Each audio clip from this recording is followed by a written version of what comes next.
第8章，乔遇到了亚波伦。姑娘们，你们去哪儿？一个星期六的下午，艾米走进姐姐们的卧室，发现她们已经穿戴整齐，神情神秘，这激起了她的好奇心。不关你的事，小孩子不该问这种问题。乔生硬地回答。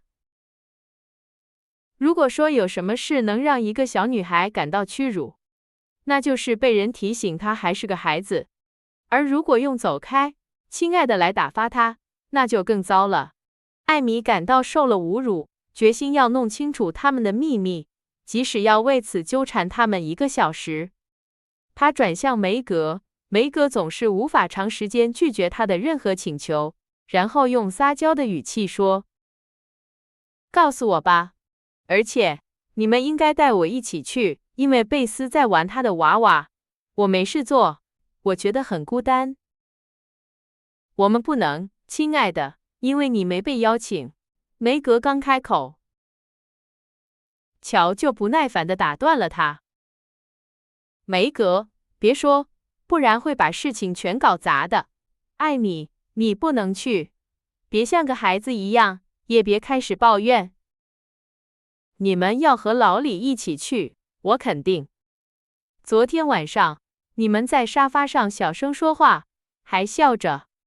我一走近，你们就安静了。你们要和他一起去，对吗？是的，没错。现在安静点，别再烦人了。艾米不再说话，但眼睛却没有闲着。她看见梅格把一把扇子放进了口袋。我知道了。我知道了，你们要去看7城堡，他喊道，并坚决地补充说：“我要和你们一起去，因为妈妈说我不能错过。我存了钱，你们应该早点告诉我。”听我说，好好表现。梅格用安抚的语气说：“妈妈希望你这周不去，因为你的眼睛还有点发炎，剧院的灯光可能会让你不舒服。下周你和贝斯汉娜一起去，你们会玩得很开心的。我更想和你们还有老李一起去，求求你们了，让我去吧。我感冒这么久了，一直待在家里，我渴望找点乐子。梅格，求你了，我会表现得比以往任何时候都好。艾米摆出她所能做出的最可怜的表情，恳求道。我们可以带他去，我想妈妈不会介意的，只要他穿得暖和些。梅格说。如果他去，我就不去；如果我不去，老李就不会想去。而且，既然他邀请了我们俩，再带上艾米是很不礼貌的。我以为他不喜欢多管闲事。乔反驳道，想到要照看一个好动的小孩而不能尽情玩乐，他就感到烦躁。乔的语气和态度激怒了艾米，她开始穿靴子，并用她最无理的态度坚持道：“我一定要去。梅格说我可以和你们一起去，如果我付自己的票钱，老李不会有任何意见的。你不能和我们坐在一起，因为我们已经订好了座位，所以老李为了不让你一个人，会把他的座位让给你，那样我们就会玩得不开心。或者他必须为你找另一个座位。我觉得这不合适，因为他没邀请你。别不听话，待在家里。”乔厉声说道，他比以往任何时候都更生气，因为情急之下，他扎到了自己的手指。艾米坐在地上，一只脚穿着靴子，开始哭了起来。梅格试图让他明白道理。就在这时，老李敲门了。2个年轻的姑娘跑下楼去，留下她们的小妹妹继续抽泣，因为她时不时会忘记自己已经长大，像个任性的孩子一样。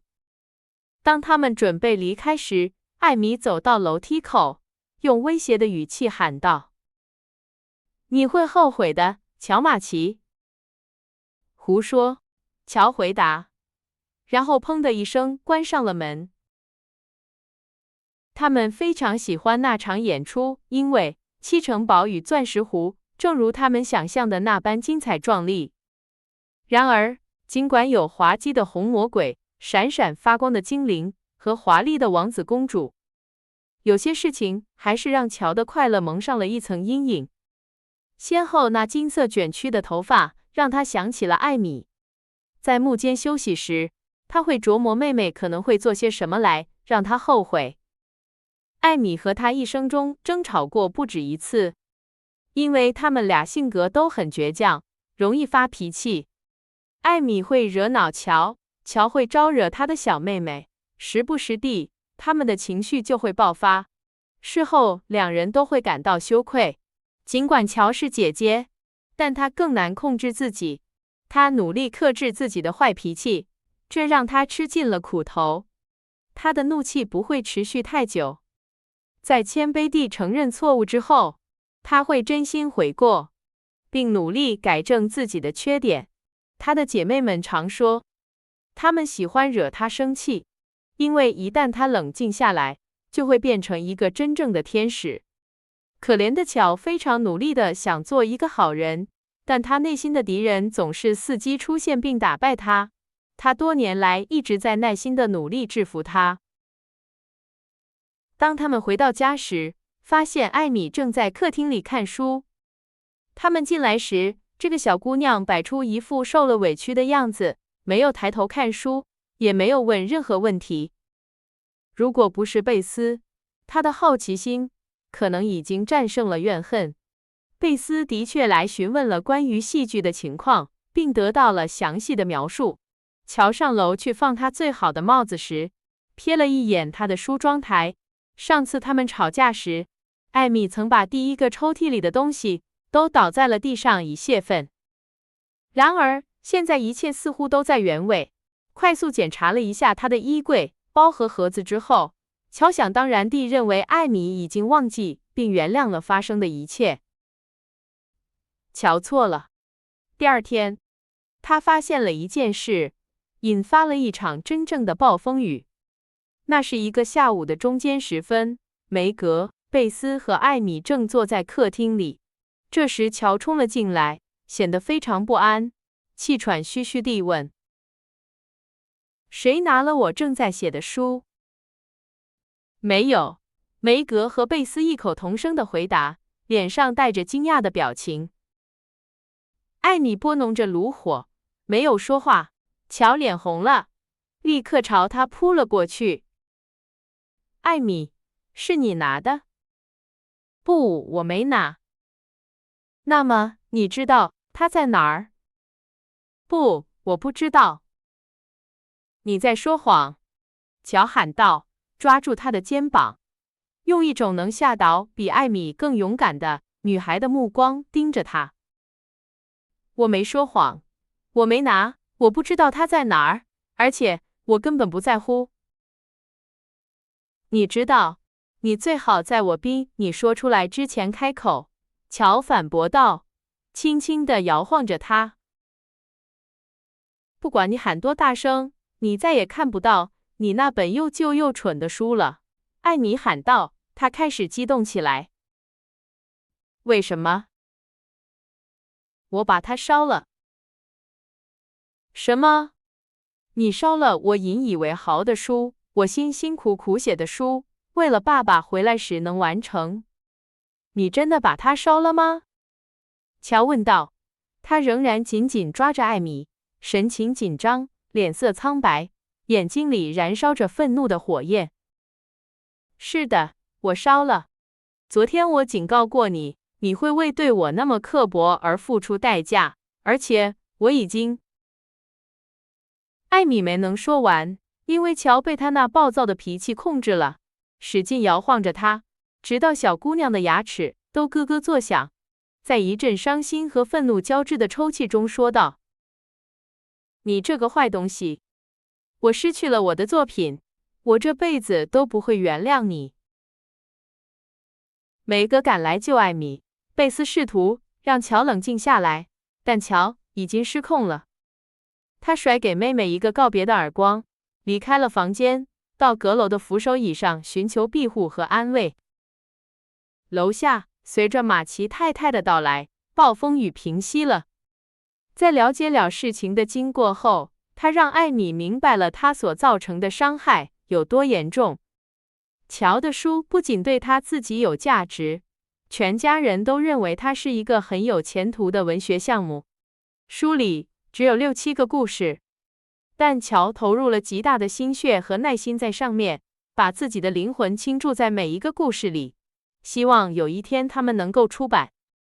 他非常仔细地抄写了它们，并且销毁了草稿，所以艾米用一把火毁掉了他多年辛勤劳动的成果。对其他人来说，这可能只是一个小小的损失，但对乔来说，这是一场真正的灾难，他觉得无法弥补。贝斯难过的好像他的一只小猫死了一样，梅格也没有为他保护的人辩护。马奇太太显得严肃而沮丧。艾米对自己说，除非他向姐姐道歉，否则没有人会再爱他了。他为自己的行为感到后悔，这种后悔现在比任何人都更沉重地压在他心。当铃声响起，宣布下午茶时间到了，乔出现了。他的表情是如此严厉和疏远，以至于艾米不得不鼓起勇气，用顺从的语气说：“求你了，乔，原谅我，我非常抱歉。”“我永远不会原谅你。”乔严厉地回答。从那一刻起，他完全不理睬艾米。没有人对这件事发表任何评论，连马奇太太也没有，因为他们根据经验知道，当乔心情不好时，多说无益。最明智的做法是等待某个偶然的事件，或者他自己善良的天性，来缓和他的怨恨，治愈他的创伤。那不是一个快乐的夜晚，因为尽管他们像往常一样做着针线活，母亲大声朗读着布雷默、斯科特和埃奇沃斯的作品，但他们都觉得少了些什么。家里的安宁被打破了，这种感觉在唱歌的时候更加强烈。贝斯只能弹琴，乔像坟墓一样沉默，艾米则哭了起来，所以只有梅格和他的母亲唱歌。但是，尽管他们努力模仿快乐的云雀，他们纤细的声音却不和谐，而且有点跑调。当马奇太太走近乔，给他晚安吻时，他温柔地在他耳边低语：“亲爱的，别生气地睡觉，互相原谅，互相帮助，明天重新开始。”乔很想把头靠在母亲的膝上，把所有的愤怒和悲伤都哭出来。但是哭泣是他那种男性化性格所不屑的软弱表现，而且他觉得伤得太深，无法这么快就原谅。于是他眨了眨眼，忍住眼泪，摇了摇头，用一种明显针对艾米的，他知道艾米会听见的生硬语气说：“那是一个可恶的行为，不值得我原谅。”说完，他上床睡觉了。那天晚上没有愉快的聊天，也没有秘密的倾诉。艾米看到他试图和解的努力被拒绝，感到很生气。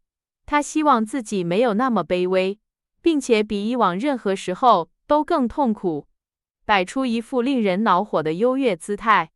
第二天，乔仍然带着阴沉的表情，一切都不顺利。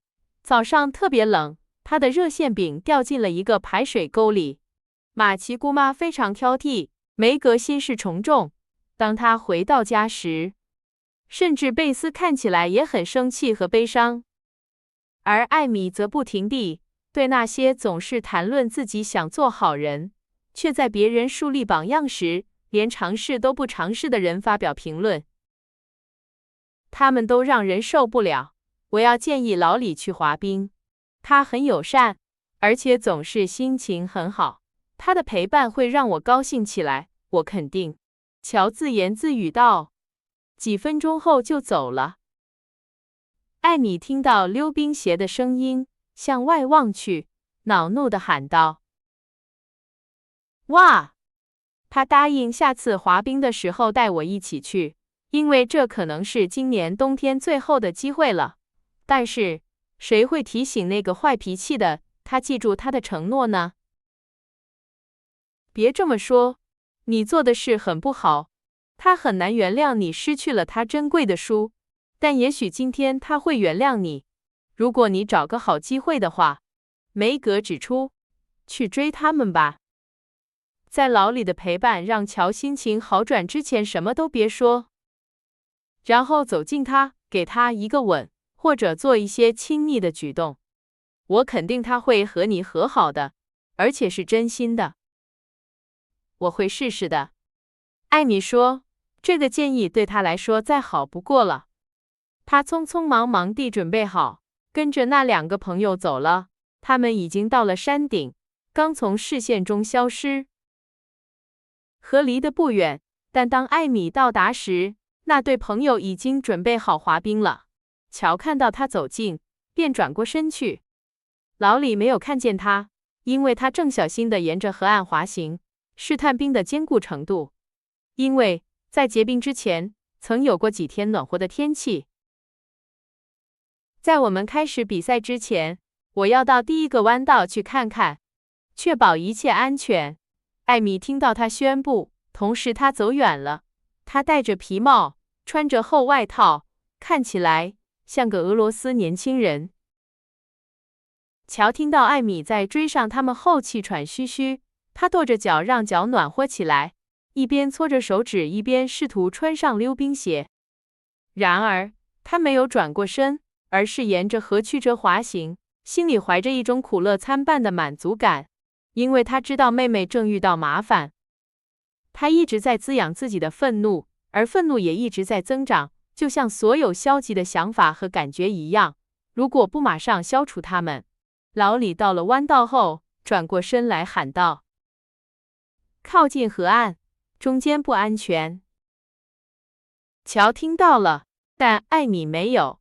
他所有的注意力都集中在他的脚上。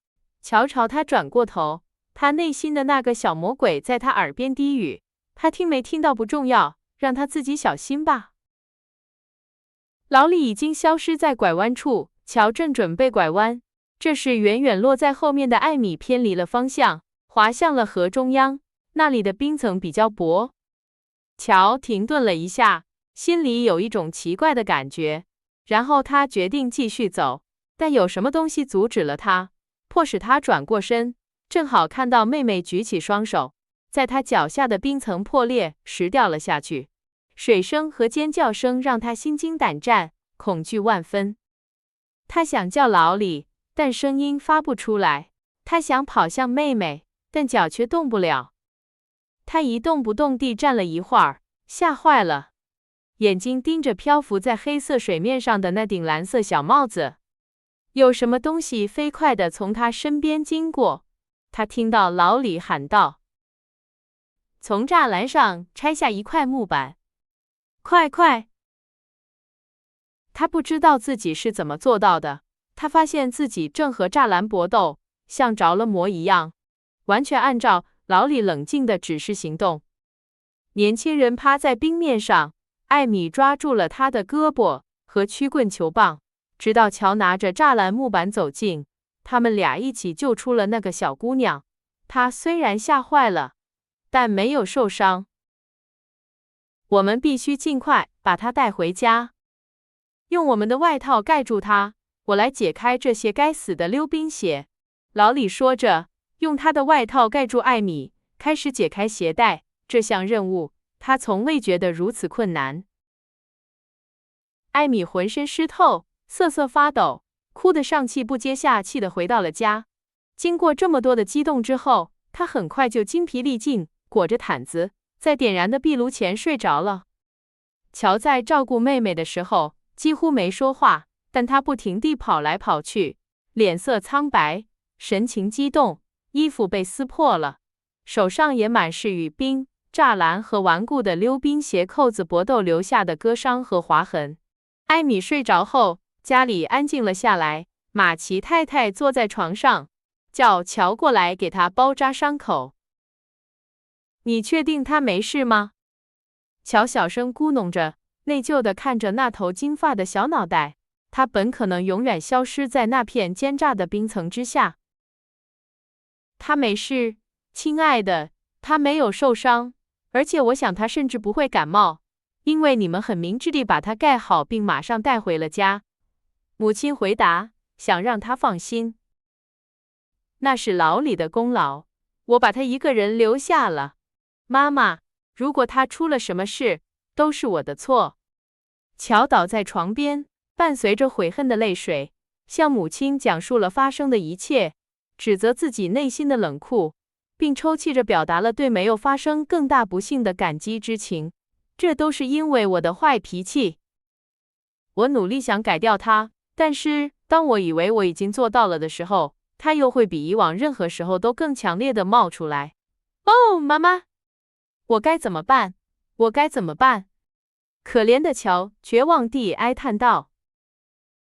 控制自己，祈祷，亲爱的，坚持不懈地重新开始，永远不要认为你有一个无法治愈的缺点。马奇太太解释道，她把那蓬乱的头靠在自己的肩上，温柔地亲吻着她湿透的脸颊。乔哭得更厉害了。你不知道那是什么感觉，你无法想象有多难。当我发脾气的时候，我控制不了自己，我完全失去了理智，可能会伤害任何人，而且还会乐在其中。我害怕有一天我会做出可怕的事，毁掉我的生活，让所有人都恨我。哦，妈妈，请帮帮我。我会的，我的女儿，我会的。别哭了，记住今天发生的事，下定决心，别让这样的事再发生。乔，亲爱的，我们都有诱惑，有些诱惑比我们更强大，而且我们常常需要用一生的时间才能战胜它们。你觉得你的脾气是世界上最糟糕的，但我曾经和你一样。妈妈，但是你从来不生气。乔太惊讶了，以至于暂时忘记了他的悔恨。40年来，我一直在努力治好我的坏脾气，但我只学会了控制它。没有一天我不生气，乔，但我已经学会了不表现出来，而且我不失去有一天能不再生气的希望，即使我可能还需要再花40年的时间，40年的时间才能做到。母亲脸上流露出的耐心和谦逊，是乔所需要的教训，比最明智的说教或最严厉的斥责都更有效。他在母亲的坦白和理解中找到了安慰，知道母亲也有和他类似的缺点，并且正在努力改正，这使他的痛苦变得更容易忍受，并鼓励他努力改变自己。尽管对一个15岁的女孩来说，40年的祈祷和改正似乎是一个太长的期限。妈妈，当你紧闭嘴唇，离开房间，因为马奇姑妈在抱怨或者有人惹你生气时，你是在生气吗？乔问道。他觉得比以往任何时候都更亲近他的母亲了。是的，我学会了不说那些涌到我嘴边的刻薄话，而且当诱惑太强烈时，我会离开几秒钟，提醒自己不要那么软弱和残忍。马奇太太回答，她笑着叹了口气，用手指梳理着乔凌乱的头发。你是怎么学会保持冷静的？这是我最难做到的。伤人的话在我意识到之前就从我嘴里冒出来了，而且我说的越多，我就越激动，直到我甚至喜欢说可怕的话，伤害别人的感情。亲爱的妈妈，告诉我，你是怎么做到的？我妈妈过去常常帮助我，就像你帮助我们一样。乔打断了他，给了他一个吻。但是我失去他的时候，年纪比你大不了多少。多年来，我不得不独自努力，因为我太骄傲了，不能向任何人承认我的缺点。我过得很不好，乔，而且我为我的失败流了很多眼泪，因为尽管我下定决心，我似乎永远也做不到。然后，我遇到了你的爸爸，我觉得很幸福。做好人对我来说变得很容易。然而，随着时间的推移，当我发现自己要照顾4个女儿，而且很穷时，那个老毛病又出现了。我天生就没有耐心，不能给我的女儿们提供她们需要的东西，这让我很难过。可怜的妈妈，那是什么帮助了你呢？你的爸爸，瞧，他从不发脾气，从不怀疑或抱怨，总是充满希望，努力工作，以至于我觉得不好意思，因为我没有他那么好。他帮助我，鼓励我，并告诉我，如果我们想让我们的孩子模仿我们，树立好榜样有多重要。对我来说，为你们努力，比为我自己努力更容易。你们中的一个人在看到我生气的回答时，脸上露出的惊讶表情，比任何说教都更能帮助我反思。而且你们的爱、尊重和信任，是我努力成为一个值得效仿的女性的最好回报。妈妈，我希望有一天我能做到你一半那么好，那样我就满足了。乔感动地说。我希望你能做得更好，亲爱的。但是你必须小心你胸中的那个敌人，就像爸爸说的那样，不然他会让你充满痛苦，甚至可能会毁掉你的生活。今天的事是一个警告，记住这一点，并努力控制你的坏脾气，这样你就不会感到比今天更痛苦和后悔了。我会努力的，妈妈，真的。但是请不要停止帮助我，并在我发火之前提醒我。我记得，有时候，爸爸会把手指放在嘴唇上，温柔地看着你，你就会紧闭嘴唇或者离开。那是他帮助你的方式吗？是的，我请他那样做，他从来没有忘记。通过那个不显眼的动作和友善的眼神，他阻止我说出不愉快的话。乔看到他妈妈的眼睛里闪着泪光，他的嘴唇在说话时颤抖着。他害怕自己说的太多了，担心地问：“妈妈，你介意我观察你们，或者现在提起这件事吗？我不想不尊重你，只是我觉得很幸福，很自在，可以和你谈论所有让我担心的事情。我亲爱的乔，我是你的妈妈。你可以告诉我任何事。我的女儿们信任我，并且知道我有多爱她们，这让我充满幸福和骄傲。我害怕让你难过。不，亲爱的。但是，在说你爸爸的时候，我想起了我有多么想念他，我欠他多少，以及我必须多么努力地确保他的小女儿们在他回来之前安全无恙。但是，你没让他不要去打仗，也没在他离开时哭。我从来没听你抱怨过，好像你什么都不需要一样。乔惊讶地说。我把我生命中最好的东西献给了我爱的国家，而且我忍住了眼泪，直到他离开。当我只是在尽我们的责任，而且最终这会让我们更幸福的时候，我为什么要抱怨呢？如果我给人的印象是我不需要帮助，那是因为我得到了比你爸爸更重要的人的支持，他鼓励我，帮助我。女儿啊，你的问题和诱惑才刚刚开始，而且可能会有很多，但是如果你学会感受到你天赋的力量和爱，就像你感受到你地上父亲的力量和爱一样，你地上父亲的力量和爱一样，你就能战胜他们。你越爱他，越信任他，你就会越亲近他，你就越不会依靠人的力量和智慧。他永远不会厌倦爱我们和照顾我们，没有什么能把他从我们身边带走，而且他会给我们生活中需要的平安、幸福和力量。你必须相信这一点，并把所有的忧虑和希望、你的错误和悲伤，都告诉上帝，就像你和你的妈妈分享他们一样。乔没有回答，只是拥抱了他。在随后的寂静中，他从心里发出了他一生中最真诚的祈祷。因为在那悲伤而又幸福的时刻，他不仅尝到了悔恨和绝望的苦涩滋味，而且也尝到了克己和自我控制的甜蜜滋味。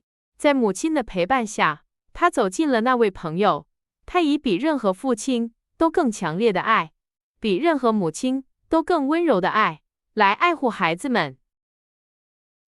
艾米动了动，在梦里叹了口气。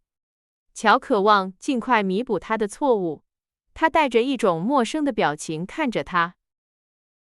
当太阳下山的时候，我很生气。我认为我永远不会原谅他。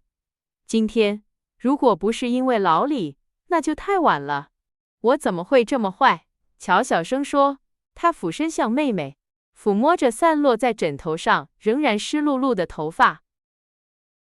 好像听到了他的话，艾米睁开眼睛，伸出双臂，脸上带着微笑。这个微笑深深地打动了乔。他们没说话，隔着毯子拥抱在一起，一个真诚的吻，一切都被原谅和忘记了。